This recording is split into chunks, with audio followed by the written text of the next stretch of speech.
Fantastic. Well, Cheers. cheers.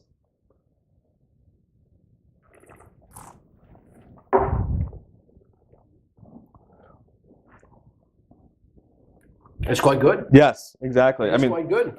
And it has the right aggression, is like what I like to call it with the whiskey, that everybody wants. Right, And yet that's at the what you're same time, looking for, a little it's what bit, yeah. it's what you're looking for. But at the same time, that finish is very short, and that's where that sipping whiskey really comes in. Mm-hmm. Yeah. It's true. I can see that on ice. I can see that as a base of a cocktail. Yes, for sure. It's quite pleasant. You've got quite a bit of vanilla, and it's creamy. There's a bit of banana. Yeah, that banana is something that I think it's consistent definitely between the first two marks. Mm-hmm. It's one of those things, I think it's coming from that corn and that grain that really comes out. It's almost like a toasted banana that's very unique. Mm-hmm. Now, when we go back to fermentation, yes, what sets it apart from other whiskeys, from other Tennessee and or Kentucky whiskeys? Are you using wooden vats? Is it stainless steel? Is it a continuous fermentation? Is it a batch fermentation? Is it hot? Is it cold? Tell me everything. Sure. So in the fermentation process, we are using a column still. So that's one thing that does set you apart. For a lot of people are using small bats, they're using their pot stills and everything else. So we are using a column. It's 3 stories high.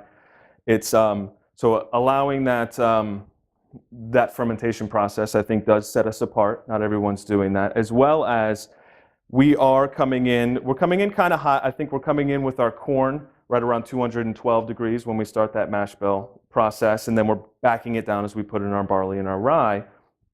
And then when we come off the still, we are doing a double distillation process. So we're going through our column still first, and then we're going through a doubler after that. Right. That's something that also has kind of been lost in some whiskeys, especially in North America. Not everybody's using a doubler. No. Yeah.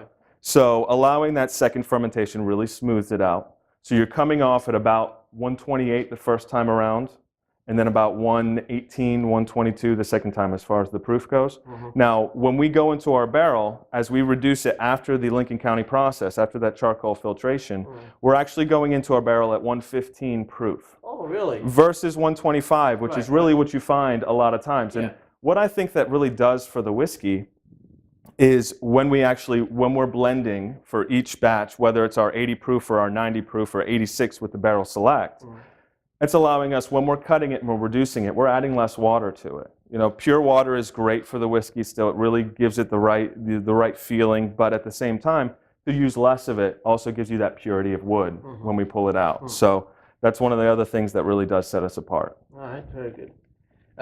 What about the maturation? Is it real hot in the rick houses? We're single-story warehouses.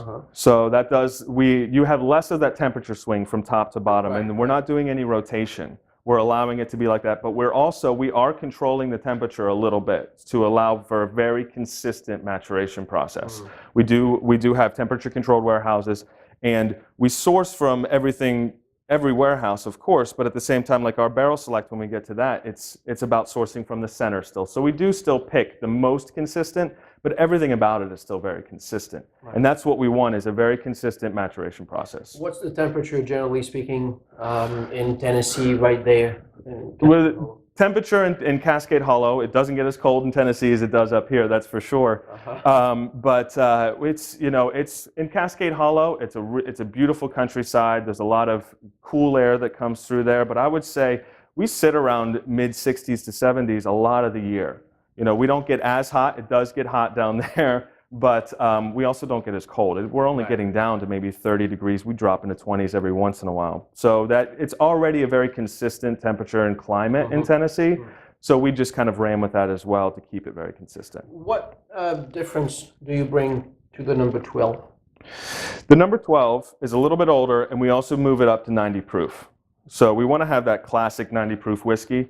And we're looking at 7 to 9 years on this whiskey. Now, like I said with this one as well, 5 to 7 versus 7 to 9, we don't put that age statement on there because we do want that consistency when we're blending. We want to make sure that we're always pulling from the right barrels, no matter what that age and that age group is. I see. Well, I suggest once again, we try that. We try it.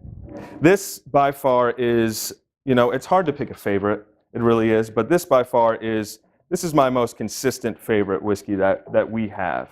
The number 12, this is what, at the end of the day, I'll go home, I'll put it on the rocks, maybe a little dash of water in it, and that's what I have when I'm done with my day. With your day that was already filled with whiskey. With my day that was already filled with whiskey. Well, listen, if it's good one. Yeah. So with this product, I always like to tell people that the corn is really the star. I think it really comes out. It's that sweet spot of age where you get this candied caramel corn that comes out. All those natural sweetness, all those natural sweetness notes that come out of the wood have softened out just a little bit, and it allows the grain to really shine. What about the corn itself? Where are you getting it from? We are getting our corn from Central Tennessee. We do source our barley and our rye from Missouri and other places, kind of a little bit colder weather to really get those, the highest quality of grains. But we're sourcing all of our corn from the area in Tennessee. We do like to stick to, same with our sugar maple. I mean, we like to stick to as much local as possible. Right. Oh, this is a beautiful nose. It is. It really is. This is really one of those brands that you must reinvestigate on a regular basis. I mean, here we've got many brands of whiskey, but it really sets a standard. This is a benchmark of American whiskey. I agree. I completely agree. It's George Dickel as a brand is a brand that's it's almost like you have two schools of thought. You have people that are discovering, and you have people that remember, because it's a brand that's been around for a long time. Starting in 1870, I mean, people know George Dickel, but a lot of times you hear about it and you're like, someone's got a story, or they remember their father drinking it. It's one of these brands where you'll have that association, but at the same time, it's the right climate for people that are rediscovering whiskey. Right. It's a great time. Can you visit the distillery? You can. We do tours. We do tours Tuesday through Sunday. We're only closed on Monday. It's from 9 to 3. It's a fantastic tour. It's very intimate. It's very small, but it's beautiful countryside. Is it by email? Is it by phone? You can just show up. Just Lovely. come on down and check out the distillery. It's great. Everyone there is very nice. You'll get a little taste of Southern hospitality, and get to walk through the distillery. You may get a chance to see our master distiller, John Lund. He's down there. He has his office there. He's very hands-on, so you'll see him around, of course.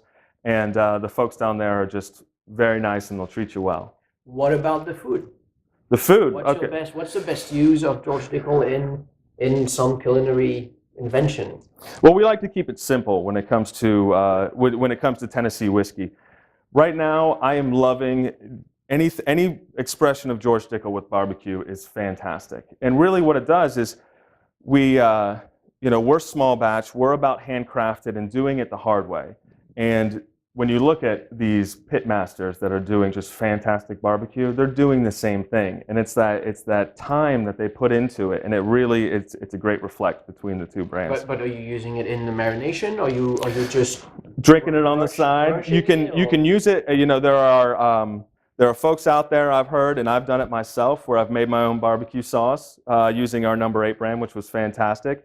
But you also, it's a complement as well. Whiskey and barbecue. There's nothing better. That's right. George Dickel is owned by a big company. Yes, we are owned by Diageo. How is it on the daily operation? Diageo is fantastic as far as really giving us the right leverage and the right attention for the brand, but at the same time, they recognize, just that we do, that the brand is perfect just the way it is. It's fantastic, and we've been doing things the right way and the hard way for a long time, and they're able to do everything we need, as well as leave the distillery to doing what it does best, making good whiskey. Good. Lovely. Yeah. To the right corporation. Cheers.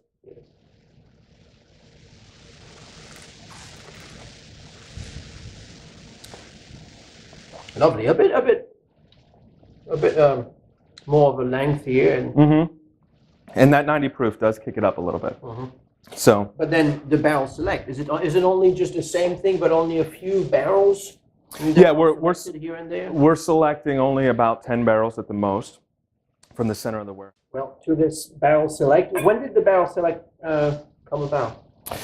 So the Barrel Select started as a limited edition, and it was something that John Lund wanted to hand select something to start, and it was so well received that we wanted to put it into production. And now it's been one of our greatest gems in the portfolio, that's for sure. But you don't say it's a small batch, yet it's a very small batch. It is. It's not a single barrel because you're mixing a few. Right. But it's a very small batch. It is a very small batch, but you know, we wanted the emphasis to be on the fact that hand selection, that's where the barrel select comes from. It's just a matter of, you know, it's a choice of words in order to really highlight the fact that our master distiller is selecting barrel to barrel to come up with the blend. Is there anything that you should tell us now that we'll be discovering otherwise in a few months in the liquor store? Is there any new release? There actually is a new release that's coming out. You always have to ask. Because... So we do. George Dickel is, we have a new rye whiskey coming out, which will be fantastic. I've had it. Hopefully you'll get to have it here in a little while as well. We can try it. It's going to be, it's a fantastic whiskey, and in the same expression as all of our other whiskeys, it's still a Tennessee sipping whiskey. We're still doing our charcoal filtration process. We're using our Tennessee sugar maple, but actually what we're doing is we're filtering it after the barrel, after maturation, as opposed to before.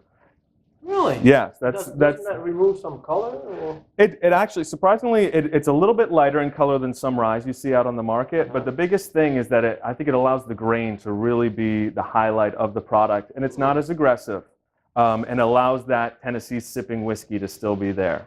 It's fantastic. To the sugar maple and the corn then. Cheers.